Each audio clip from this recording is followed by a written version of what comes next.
Hello दोस्तों, आप लोग कैसे हो? मैं Rajiv Gupta RS mathematics concept के यूट्यूब चैनल पर मैं आपका स्वागत करता हूं। मैं आपको बताना चाहता हूं कि ये जो है क्लास कक्षा 11 के लिए है, बाइनोमियल थ्योरम से संबंधित। आज हम लोग जो है एनसीईआरटी के प्रश्नावली 8.1 को स्टार्ट किया है। उसमें से कुछ क्वेश्चन 12 तक हो चुका है और 13-14 क्वेश्चन आज हम लोग कंप्लीट करेंगे। मैं आपकी जानकारी के लिए बता दूं कि ये लेक्चर नंबर 18 है जो एनसीईआरटी से संबंधित है। ये प्रश्नावली 8.1 है। ये जो प्रश्न है क्वेश्चन नंबर 13 है। क्या कहा जा रहा है? दिखाइए कि 9 का पावर n + 1 - 8n - 9 64 से विभाज्य है, जहाँ n एक हमारा धन पूर्णांक है। जैसे इस प्रकार के प्रश्न को यदि हल करना है तो मैं आपकी जानकारी के लिए ये बातें बता दूं कि कोई भी संख्या जो है, जैसे a जो है इस b से डिवाइड तब होता है जब इस b का को होता है कोई हमारा भागफल इस प्रकार मिलता है जो दोनों को मल्टीप्लाई करने के बाद ये पूरा पूरा कट जाए और क्या होता है शेषफल हमारा 0 आ जाए। जैसे 6 कोई संख्या है तो ये 2 से कब डिवाइड पूरा पूरा हो जाएगा? जब ये 3 बार में पूरा पूरा कट जाएगा। तो इसी में 2 का गुणा जो ये 3 होता है यही हमारा क्या होता है? भागफल होता है। और ये जब पूरा पूरा कटेगा तभी जब हमारा शेषफल क्या हो जाना चाहिए? शेषफल 0 हो जाए। तो उस स्थिति में क्या कहते हैं कि ये पूरा पूरा संख्या हमारी कट गई है। ठीक इसी प्रकार से इस क्वेश्चन में कहा ये जा रहा है कि 64 से पूरी पूरी संख्या हमारा क्या है? कट गया है। यानी कि इसका मतलब क्या है? उसमें शेषफल नहीं आएगा। जब भी इस प्रकार के प्रश्न बने तो सबसे पहले जो होता है n का पावर जितना संख्या रहेगा उसका पावर n लेंगे और इसको छोड़ देंगे, क्योंकि इसको जो है 9 का पावर n + 1 को लिख सकते हैं, 9 का पावर n × 9 लिख सकते हैं। तो 9 का पावर n का प्रसार करने के बाद से 9 का मल्टीप्लाई करने से हमारा संख्या मिल जाती है। तो यहाँ पे क्या है, इसको जो है मैं ऐसा लिख रहा हूँ कि 9 का पावर जो है इसको लिख सकते हैं 1 + 8 का पावर n लिखा जा सकता है। इसमें कोई दिक्कत नहीं है, क्योंकि 1 और 8 9 हो जाएगा और 9 का पावर n है ही है। अब यहाँ पे मुझे 1 चाहिए +1, तो यहाँ पे 9 से मल्टीप्लाई करेंगे, यहाँ पे 9 से मल्टीप्लाई करेंगे तो ये आधार बराबर होगा तो घातांक जुड़ जाएगा। चूँकि हम क्या जानते हैं 1 + x का पावर n का प्रसार जो होता है nc0 × x का पावर 0 प्लस nc1 × x का पावर 1 प्लस nc2 × x का स्क्वायर प्लस क्या जानते हैं nc3 × x का पावर 3 प्लस nc4 × x का power 4 plus data and so on, ऐसा हम लोग जानते हैं। तो अब इसी के टाइप से क्या है 1 की जगह पर 1 है और x की जगह पर यहाँ पे 8 है, n तो ये जो है यहाँ पर वही है। तो अब इसको प्रसार कर सकते हैं, अतः इसको हम प्रसार कर सकते हैं किसको 1 + 8 का पावर 9 का, तो कितना हो जाएगा 9nc0 × 8 का पावर 0 प्लस nc1 × 8 का पावर 1 हो जाएगा प्लस nc2 × 8 का पावर ये 2 हो जाएगा प्लस nc3 × 8 का पावर 3 प्लस nc4 × 8 का पावर 4 प्लस nc5 × 8 का पावर ये 5 हो जाएगा प्लस डॉट डॉट डॉट अनंत तक। अब क्या है इसको जो है आप पहले इसको प्रसार कर लो तो nc0 का मान 1 देगा और किसी भी संख्या का पावर 0 रहता है तो उसका मान हमेशा 1 ही देगा। तो ये हमारा दोनों को मल्टीप्लाई करके 1 दे देगा और ये क्या मिलेगा हमारा, तो ये जो होता है n हो जाएगा फैक्टोरियल n अपान फैक्टोरियल जो होता है n - 1 × फैक्टोरियल 1। अब मैं यहाँ पे डायरेक्ट लिखने की कोशिश करूँगा क्योंकि ज़्यादा हमारे पास बोर्ड नहीं बड़ा है। तो ये क्या होगा हमारा n हो जाएगा और 8 का पावर 1 हमेशा क्या देगा 8 ही देगा और प्लस इसको क्या है सिंप्लीफाई नहीं कर सकते, इसको आगे पर लिख लीजिए। ये कितना 8 × 64, ये 8 × 64 × nc2 हो जाएगा प्लस इसको क्या लिख सकते हैं 8 का स्क्वायर इंटू 8 लिख सकते हैं, और 8 का, क्योंकि मुझे 64 यहाँ पर कॉमन लेना है इसलिए मैं 64 के रूप में लिख रहा हूँ इसको लिख सकते हैं, ये 64 इंटू 8 लिखा जा सकता है। कैसे? 64 को लिख सकते हैं 8 का स्क्वायर इंटू 8 का पावर 1, आधार बराबर हो तो घात जोड़कर 3 हो जाएगा। उसके बाद से NC3 प्लस इसको क्या लिख सकते हैं, 64 इंटू 64 लिखा जा सकता है NC4 प्लस इसको क्या लिख सकते हैं, इसको लिख सकते हैं 64 इंटू 8 का power 3 into NC5 plus dot dot dot dot ऐसा लिखा जा सकता है। क्योंकि यहाँ पे देख पा रहे हो कि 8 का पावर 5 है तो ये 64 कब होगा, 8 का स्क्वायर होगा, और 8 का पावर 3 है तो ये आधार जब बराबर हो जाएगा तो हमारा घातांक जुट जाएगा। तो फाइनली हमने यहाँ पे क्या देखा, यहाँ पर 1 रखा यहाँ पर, और ये कितना होगा हमारा 8n हो जाएगा, और ये हमारा 64 NC2 प्लस ये कितना हो जाएगा हमारा 64 8 का पावर 1 ऐसे कर सकते हो NC3 प्लस ये हमारा 64 हो जाएगा। यहाँ पर 8 का स्क्वायर ही कर दो, कोई दिक्कत नहीं है, फिर भी इसके मान में कोई परिवर्तन नहीं आएगा। NC4 प्लस ये हमारा 64 इंटू कितना हो जाएगा 8 का power 3 plus NC5 plus dot dot dot हो जाएगा। अब देखो यहाँ पे हमें क्या चाहिए, पहले ये बातें चाहिए, n का पावर 9 का पावर n प्लस 1 चाहिए, तो इसको क्या लिख सकते हैं, इसको जो होता है यहाँ पर इसको लिख सकते हैं 9 का पावर n। अब क्या करें, दोनों पक्षों में 9 से गुणा करने पर तो क्या लिखेंगे, यहाँ पर लिखेंगे दोनों पक्षों में 9 से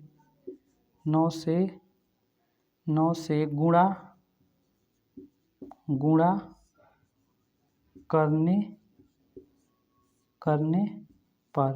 तो अब क्या होगा, यहाँ पे 9 से गुणा कर दीजिए, 9 इंटू 9 का पावर n हो जाएगा। अब यहाँ पे कितना होगा, इससे सभी में 9 से गुणा होगा तो कितना हो जाएगा, ये 9 हो जाएगा, और ये 9 8 72 n हो जाएगा, और प्लस ये कितना हो जाएगा 64 इंटू 9 इंटू NC2 प्लस इसमें कितना हो जाएगा, ये हमारा 64 इंटू 8 इंटू 9 NC3 हो जाएगा, प्लस इसमें क्या होगा हमारा 64 इंटू 8 का स्क्वायर इंटू 9 NC4 हो जाएगा, प्लस 64 इंटू 8 का power 3 into 9 into NC5 plus dot dot dot n1। अब इसमें होगा क्या, क्योंकि अब यहाँ पे क्या होगा, 9 का पावर n प्लस 1 हो जाएगा, 9 हमें चाहिए माइनस में तो इधर आ जाएगा, और इसको 64 प्लस 9 n लिखा 8n लिखा जा सकता है। तो ये हमारा क्या बचा, 9 का पावर n प्लस 1 बचा। अब इसको क्या करो, पहले एक बार लिख लो, इसको 9 लिख सकते हैं, और ये प्लस इसको क्या लिख सकते हैं, ये 8n और प्लस 64n लिखा जा सकता है 72 को, क्योंकि 64 में 8 जोड़ेंगे तो कितना आएगा 72 तो आएगा, और ये प्लस 64 इंटू 9 NC2। मैं देख लूँ कि दिख रहा है कि नहीं, वीडियो आपको दिख रहा है, इसमें कोई दिक्कत तो है नहीं। तो ये 64 हो गया। अब यहाँ पे कितना बचा है हमारा, ये 64, ये 8 into 9 into NC3 plus dot, इसके आगे लिखने की जरूरत नहीं है, फिर भी आप लिख लीजिए। ये 64 8 का square into 9 NC4 plus dot dot, मैं इसको आगे नहीं लिख रहा हूँ। क्या होगा, अब क्या है कि इन दोनों को इधर पक्षांतर कर दो तो ये पार्ट हमको मिल जाएगा, और 64 इसमें से कॉमन लोगे तो कोई ना कोई संख्या मिल जाएगा, तो ये क्या हो जाएगा 9 का पावर n प्लस 1, और इसको पक्षांतर करोगे तो माइनस 8n, और इसको पक्षांतर करोगे तो माइनस 9 बराबर क्या है, यहाँ पे हमारा क्या बचेगा 64n प्लस ये 64 9 NC2 plus 64 8 into 9 into NC3 plus 64 into 8 का square into 9 into NC4 plus dot dot dot, ये हमारा टर्म बचेगा। अब क्या है, इसमें 64 कॉमन ले लो, तो 64 कॉमन लोगे तो क्या हो जाएगा, ये हमारा 9 का पावर n+1 माइनस 8n-9। अब यहाँ पे क्या है 64 यहाँ पे कॉमन ले लो, इसमें बचेगा क्या, ब्रैकेट में क्या हमारा बचेगा यहाँ पर, तो n बचेगा और ये plus 9nc2 plus 8 × 9 × nc3 plus कितना हो जाएगा 8 का square minus 9 × nc4 plus dot dot dot dot क्या हो जाएगा, एक संख्या बचेगा। आप देख पा रहे हो कि n के यहाँ पर कोई भी घात हमारा रहेगा, यहाँ पर चाहे 2 4 कुछ भी रखेंगे तो कोई ना कोई हमें ये संख्या देगा। तो आप देख लो 64 का क्या होगा, ये मल्टीपल के रूप में आ रहा है कि नहीं, 64 का जो होता है यहाँ पे कोई संख्या रहेगा, पूरा का पूरा कोई संख्या देगा। इसका मतलब 64 से भाग देने पर इसका भागफल हमको मिला है और शेषफल नहीं मिला है। यहाँ पर यदि 64 के पास कोई संख्या बचता तो ये 64 से भाग देने पर क्या था हमारा एक शेषफल आता, लेकिन ये क्या हो रहा है, मैं इसको इरेज कर रहा हूँ, यहीं पर के लिख देना है। अतः इसको लिख सकते हैं, अतः 9n+1 -8n-9 बराबर ये 64 के। मैं देख लूँ कि दिख रहा है कि नहीं, ये बातें नहीं दिख रहा है तो मैं यहाँ पे मैं लिख दे रहा हूँ, मैं इसको इरेज कर रहा हूँ इसको। ये इतना बात है, आप देख लो इसके नीचे जो होगा इसके नीचे ही लिखा जाएगा, मैं यहाँ पर लिख दे रहा हूँ। तो आप देख पा रहे हो कि इतनी जो संख्या है इस 64 से भाग देने पर इसका क्या है भागफल, ये पूरा का पूरा भागफल होगा। ये बातें तो ये बताइए जब आप क्या है 6 में 2 से भाग देंगे तो कैसे होगा, 3 बार में कटेगा तो जितना बार में कटता है वही तो हमारा भागफल होता है। तो इसी प्रकार से यहाँ पे 64 से यदि इसमें भाग देंगे तो जितना बार में ये कटेगा यही वो संख्या आएगा। आई बात समझ में। आप चाहे तो इसको चेक करके देख सकते हैं, n का मान यहाँ पर कुछ भी रखेंगे, 0 रखेंगे तब भी ये कटेगा, 0 रखेंगे तो कितना 9 आ जाएगा, ये 0 हो जाएगा, -0 ये भी खत्म हो जाएगा। और यहाँ पे 0 रखेंगे तो ये क्या होगा, सभी के सभी 0 हो जाएगा, इसका मतलब 0 बराबर 0 आ गया, बराबर आ गया। n बराबर ये 2 रखेंगे तो यहाँ भी 2 रखना पड़ेगा, n बराबर 2 यहाँ पे रखेंगे और n बराबर 2 यहाँ पे रखेंगे तो इसको सिंप्लीफाई करेंगे तो हमेशा ये 64 से कट जाएगा और जितनी बार में कटेगा यहाँ पे वो संख्या हमको मिलेगा। तो मैं इसको इरेज कर रहा हूँ, इसको मैं इरेज कर रहा हूँ, ये बातें मैं लिख रहा हूँ यहाँ पर। अतः हम क्या लिख सकते हैं, इसको आप नीचे से लिखिएगा यहाँ पे, इसको ये बातें जो है इसके आप नीचे लिखिएगा। अतः 9 का power n+1 -8n-9 = 64 × k, where k = क्या हमारा है, k = हमारा क्या है, यही तो बातें हैं, यह n+9 × nc2 प्लस कितना है 8 × 9 × n का पावर क्या है 3 है, plus dot dot dot and so on. अतः हम देख पा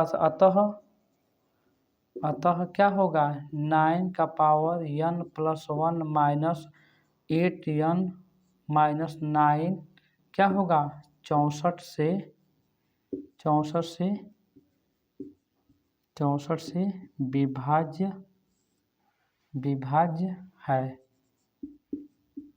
अब क्या होता है n हमारा धन पूर्णांक है, तो n हमारा धन पूर्णांक है, इसका मतलब n का मान 0 नहीं ले सकते हैं, 1 ले सकते हैं। आप चाहें तो इसको रख कर देख सकते हैं, इसके मान में कोई परिवर्तन नहीं आएगा, आप कटेगा ही कटेगा। तो मैं इसको इरेज कर रहा हूँ।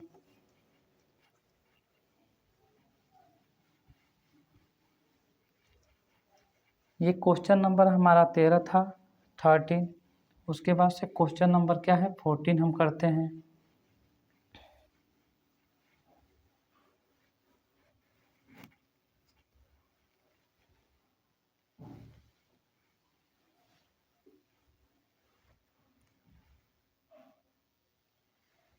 क्वेश्चन नंबर कौन सा है, इसके बाद से हमारा ये 14 होगा, 14। इसमें क्या कहा जा रहा है, मैं क्वेश्चन देख ले रहा हूँ, इसमें मैं लिख रखा हूँ मोबाइल से फ़ोटो, किताब क्योंकि उठाने में फटा हुआ है, बुक NCERT का हमारा बुक, इसीलिए मैं इससे मोबाइल से ही देख लेता हूँ कौन सा क्वेश्चन। अच्छा ये वाला क्वेश्चन है, तो क्या करना है इसमें, सिद्ध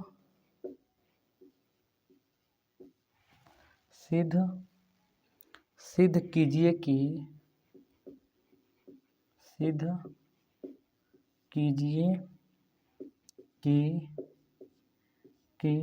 समेशन r इजिकल टू 0 से n 3 का पावर 0 यहाँ पे r है, ये r इंटू एन सी आर बराबर कितना है, ये हमारा कितना है 4 का पावर n है। यही हमें क्या है सिद्ध करके दिखाना है।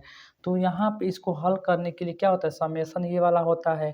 तो चूंकि आप ये बातें जानते हो, मैं आपकी जानकारी के लिए बता दूं कि यह जो व्यापक पद होता है कि चूँकि x प्लस ए का पावर n जो होता है तो क्या होता है एन सी 0 इंटू एक्स का पावर n माइनस 0 इंटू ए का power 0 plus N C 1 into x का पावर n माइनस 1 इंटू ए का power 1 plus dot dot dot क्या होता है एन सी आर इंटू एक्स का power n minus R into ए का power R plus dot dot dot. इसको क्या लिख सकते हैं, अंतिम में एक पद जो है तो कम करके तो n c n minus 1 into x का पावर 1 हो जाएगा, क्योंकि एन में से एन माइनस 1 घटाएंगे तो प्लस 1 आ जाएगा इंटू ए का power n minus 1 plus N c n into 1 आ जाएगा और यक्स ए का पावर n हो जाता है।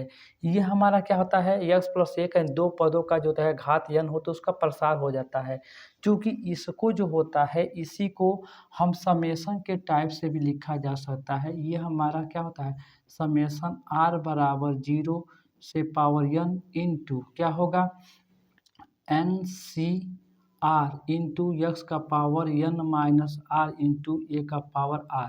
आप देख पाओगे यदि r बराबर यहाँ पे 0 रखोगे तो r बराबर 0, r की जगह पर 0, a की जगह 0। जब r का मान कितना है 0 से लेकर n तक, तो r का मान 0 रखोगे तो एक पद आएगा, r का मान 1 रखो तो ये पद आएगा, r का मान 2 रखोगे तो यहाँ पे दूसरा पद आएगा, r का मान 3 रखो तो अगला पद आएगा, r का मान 4 रखो तो अगला पद आएगा। इसी तरह r का मान जब r ही रखोगे तो ये पद आएगा, r का मान जो होता है इस 9 में से एक कम कर लिखो तो ये पद आएगा, और r का मान n रखोगे तो ये आएगा। तो ये इसका प्रसार होता है। यहाँ पे क्या दे रखा है, यहाँ पे ये बातें दे रखी है कि यहाँ पर a की जगह पे ये हमारा a की जगह पे यहाँ पर 1 है और x की जगह पर 3 है। अतः जो होता है इसको एक पक्ष लेने पर अतः क्या है समेशन r इजिकल टू 0 का पावर n 3 का पावर n इंटू एन सी आर, यही तो है बराबर कितना है 4 का पावर n है। तो लेफ्ट हैंड साइड को लेकर चलते हैं, राइट हैंड साइड को दिखा देते हैं। तो कितना हो जाएगा समेशन r इजिकल टू 0 से पावर n, ये 3 का पावर n इंटू एन सी आर। अब क्या करो r का मान रखते जाओ, तो ये 3 का पावर 0 इंटू एन सी 0 प्लस 3 का पावर 1 इंटू एन सी 1 प्लस 3 का स्क्वायर इंटू एन सी 2 हो जाएगा, और प्लस क्या हो जाएगा ये वाला 3 का पावर 3 इंटू एन सी 3।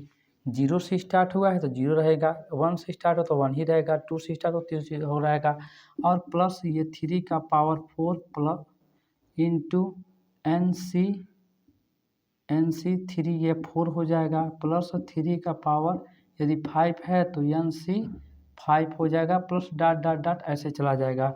आप जो होता है इसको ऐसे भी लिखा जा सकता है एन सी 0 इंटू 3 का पावर 0 प्लस इसको लिखा जा सकता है एन सी 1 इंटू 3 का पावर 1 प्लस इसको एन सी 2 इंटू 3 का स्क्वायर लिखा जा सकता है, और ये प्लस एन सी 3 इंटू 3 का पावर 3 लिखा जा सकता है, प्लस एन सी 4 इंटू 3 का पावर 4 प्लस इसके मैं आगे नहीं लिख रहा हूँ, तो ये लिखा जा सकता है।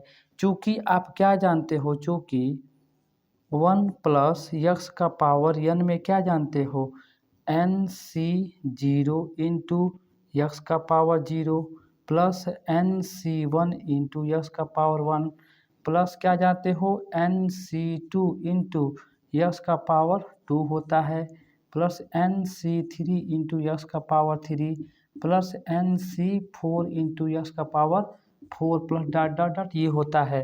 तो आप देख पा रहे हो कि जो यहाँ पे 3 है, यहाँ पे यक्स है, तो सभी टर्म देखो सेम है। NC0 यहाँ भी, NC0 यहाँ भी है, NC1 यहाँ पे NC1 है, NC2 है तो NC2 यहाँ पे, NC3 है तो NC3 है। बदल क्या रहा है, जहाँ यहाँ पे यक्स है वहाँ पर 3 है, तो यक्स के पर 3 यहाँ पर रख सकते हो कि नहीं। अतः इसको क्या लिख सकते हो, अतः इसको लिखा जा सकता है NC0 इंटू 3 का पावर 0 प्लस NC1 इंटू 3 का पावर 1 प्लस NC2 इंटू 3 का power 2 plus dot dot dot. अब इसी का मान कितना आएगा, इसी का मान हमारा 1 प्लस 3 का पावर कितना आएगा, ये हमारा n आएगा। तो दिस इम्प्लाई 1 और 3 कितना हो, 4, 4 का पावर n। ये हमारा क्या हो जाए, राइट हैंड साइड। ये क्या होगा हमारा, प्रूव्ड हो गया। यही तो बातें कह रहा था। आप देख लीजिए कैसे लगाया गया क्वेश्चन। एक बार मैं रिपीट कर दे रहा हूँ, चूँकि ये समेशन का मतलब क्या होता है मैं ये बातें मेंशन कर चुका हूँ। इन समेशन का मतलब होता है सभी पदों का योग होता है, और आर जो नीचे है उससे स्टार्ट करते हैं उसको आगे बढ़ाते हैं। तो ये जो बातें लिखी गई है हमें इसको प्रूफ करना है, इसको माध्यम से मैंने इसको प्रूफ किया। कैसे, तो समेशन का मतलब ही मैं बताया हूँ कि सभी का योग होता है।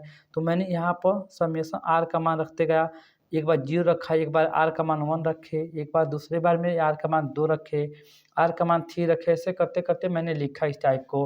पुनः जो होता है 3 को मैंने इसको इधर क्यों किया, राइट हैंड साइड किया, क्योंकि जो फार्मूले होते हैं एक्चुअली ये भी सही है, कोई दिक्कत नहीं है। मैं तो आपको समझने के लिए ऐसी बातें मैं लिख दिया हूँ। तो ये हमारा प्रूफ हो गया। तो आज के लिए इतना ही वीडियो, क्योंकि ये कंप्लीट हो गया है। आज समय तो ज़्यादा है लेकिन अभी दूसरा क्वेश्चन कर रहे हैं हम लोग। और मैं आपकी जानकारी के लिए बता दूं कि ये जो है कक्षा 11 के लिए बाइनोमियल थ्योरम से संबंधित ये प्रश्न था, जो NCERT का क्वेश्चन है 8.1 का प्रश्नावली का। ये आप 14 प्रश्न था उसको मैंने कंप्लीट कर दिया है। यदि किसी छात्र या छात्रा को मेरी वीडियो अच्छा लगता है, समझ में आता है, तो निश्चित तौर पर आप सब्सक्राइब करिए, शेयर करिए और कमेंट भी करिए, लाइक भी करिए। सब्सक्राइब अपने लिए कर लीजिए ताकि मैं जब भी वीडियो बनाऊं तो आपके पास ये पहुंच सके। धन्यवाद।